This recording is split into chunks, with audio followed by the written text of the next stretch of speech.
አሜሪካ ሊሄድ ነው፣ ወደ ካናዳ ሊሄድ ነው፣ ወደ ጃፓን ሊሄድ ነው። ጓደኛዬ ወንድሜ ጸሎት አድርግልኝ የምትሉ ሰዎች ጆዋና ሙላ በጸሎት ቢሆን እኔ ራሴ ተነስቼ አልሄድም እንዴ? እኔ ስለናንተ እንደዚህ አጨብጫቢ ሁሉ አቀርቆኝ እንዴ? በጸሎት ቢሆን እኔ ካናዳም ቻይናም ሁሉም ያምረኝ ነበር፣ እሄድ ነበር። ግን አሁን ጸሎቴ ለጤናዬ ነው። እሱም ተመስገን እየተሳካ ነው። ጸሎት አድርግልኝ አትበሉ። ከተሳካ አርጉና ሄዱ ለራሳችሁ። በጸሎት ወይ እስካሁን ጀት ምናምን አልገዛም እንዴ? ድሮን እገዛል ነበር እንዴ? አየር ምናምን እንሳፈፍ እኮ ነበር። ግን ብሎ ጸሎት የሚባል ነገር አለ፣ መስራትን ያስፈልጋል።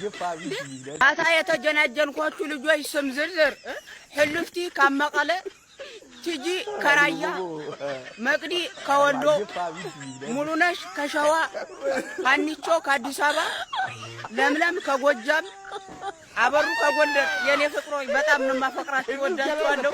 ይቅርታ ማጣ ደህና ደሩሳላችሁ። ያው ደከመኝ በወረፋ መብራት በጣም ይደክመንና ተኛው እና አሁን ደህና ደሩ ለማለት ያክል በጣም አፈቅራችኋለሁ። እውነቴን ነው። እኔ ለእናንተ እንደታመንኩት እናንተም ለኔ ታመኑ። አፈቅራችኋለሁ። በዛውም ተዋወቁ። ያው ደህና ደሩ ደህና ዋሉ ለማለት ያክል ነው የኔ ፍቅሮች። በጣም እኔ ከእናንተ ውጪ ያት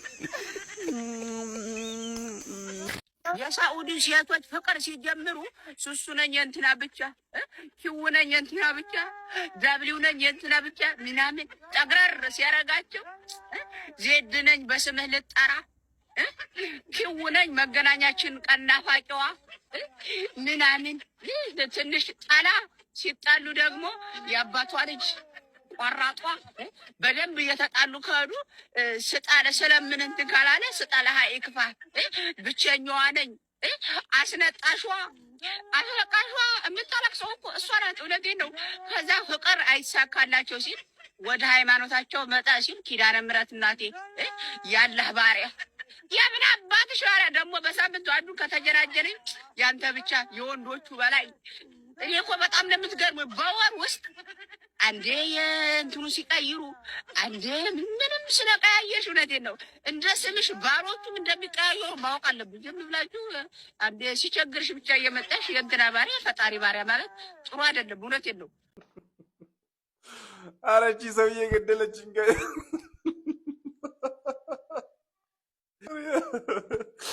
መጭሽ ቪዲዮን አሳይቻችሁ ልመለስ እስቲ። ባልና ዋይፋይ ራቅ ካለ ጥሩ ነገር አያመጣም። እውነቴን ነው። እናማ በአካባቢያችሁ አርጉ። ዝም ብላችሁ ወደዛ ፈንጠር እያላችሁ በላኝ ቀዳይ ሸመጠጠኝ ምናምን አትበሉ። ራቅ ካለ ያም ነው የሚገባበት። ስለዚህ በቅርባችሁ አርጉ፣ ጠበቅ አርጉ፣ ያዙ። ዝም ብሎ ይሄ ለሩቅ አንተ ወዲያ ማዶ ባህር ተሻጋሪ እኔ ወዲያ ማዶ ባህር ተሻጋሪ ፍቅርህ ነው ምናምን ያስብለኛል። እሪ አትበይ። ይሁን እሪ ነገር ይሄ ስልክ በስልክ ምናምን ይሆናል። ከሁለት ዓመት በኋላ እንገናኛለን ይሄ ምናምን የተባረከ ይሁን። ዝም ብላችሁ ለሁለት ዓመት ለአራት ዓመት ስራችሁን ስሩና እስከ ከአራት ዓመት በኋላ ታገቢያለሽ። ይሄ መቅለስለስ ለብርሄም መፍትሄ አይሆንም፣ ለእናንተም መፍትሄ አይሆንም። በእኔ የሚናደድ የሚቀየም ሰው ካለ እርሱ ፋራ ነው። ምክንያቱም እኔ ጭልል ያልኩ እብድ ቀውስ ነኝ። ይሄን ማወቅ አለባችሁ። በእኔ አትናደዱ። እውነቴን ነው። ያው ሳላስከፋችሁ የምትናደዱ ሰዎች አላችሁ። እንደዛም ሆኖ እኔ ግን እብድ ሁኜ ደስ የሚለኝ ነገር ያው እናንተ ክፉ አልናገርም። እንዲያው ናችሁ። የልባም ልጅ በ15 ዓመቷ አግብታ በ17 ዓመቷ ትወልዳለች። አንቺ በ27 ዓመትሽ ቁጥሬን ማን ሰጠ? ቁጥሬን ከየት አገኘሁት ያለሽ ገልጡ። ከየት የሚምጣ ቁጥሩ? ዋናው መደወሉ ነው። በቃ ተጀንጀኝ መጋኛ ይስጠው ጓደኛ ይስጠው ጠላቱ ነው ብሎ የሚሰጠው። የ7 ዓመት ጠላት አንድ ክፉ ጠላት ይኖረዋል። እሱ ነው የሰጠው። ግን ከየት የሚቀበል ዋናው መደወሉ ነው። አግቢ ምን አይነት ግትር አላማ አለኝ እኔ አሁን አላገባ አይደለም በ27 ምን አይሶራ በእናታችሁ 27 ዓመትሽ ከሆነ አትክበጂ። በቃ ዝም ብሎ ለጠየቀሽ ሁሉ ሻት በይ ነው እንጂ አትክበጂ። መክበድ የለብሽም። ግን በ17 ዓመቷ የወለደች ሴትዮ የት ነው ያየኸው ነው ወንድም ጥላ። አሁን ወላጇ ሳትሆን አስወላጅየው እስር ቤት መግባት አለበት። ሴቶች ጥሩ ስሜት ላይ ሲሆኑ ወደ ብሎክ ዝርዝራቸው የገቡና 1-2 እስረኛ ይፈታሉ። ከዛ አባትዬ የኔ አባት ናፍቀኛን ግን ደግሞ ታዝቢያለሁ። መታዘብ የነበረበት እኮ እሱ ነው። ያለ ምንም ምክንያት ተቦልኮ እንዴ ምን አረኩ እኔስ? እንደው ምን ትላለህ ብዬ ነው የቦለኩ። አንተ ግን እንደው አትጠይቀኝም። በቃ ማለት እንደው ስልኬን እንደው የሆነ ሰው ይዞኝ ቢሆንስ ታግቼ ቢሆንስ እንደው እኔ እኮ ማጭበርበራቸው እና በቃ ናፍቀኛን ብላ 1-2 ሰዓት አውርታ ደግሞ ትቦልቀዋለች።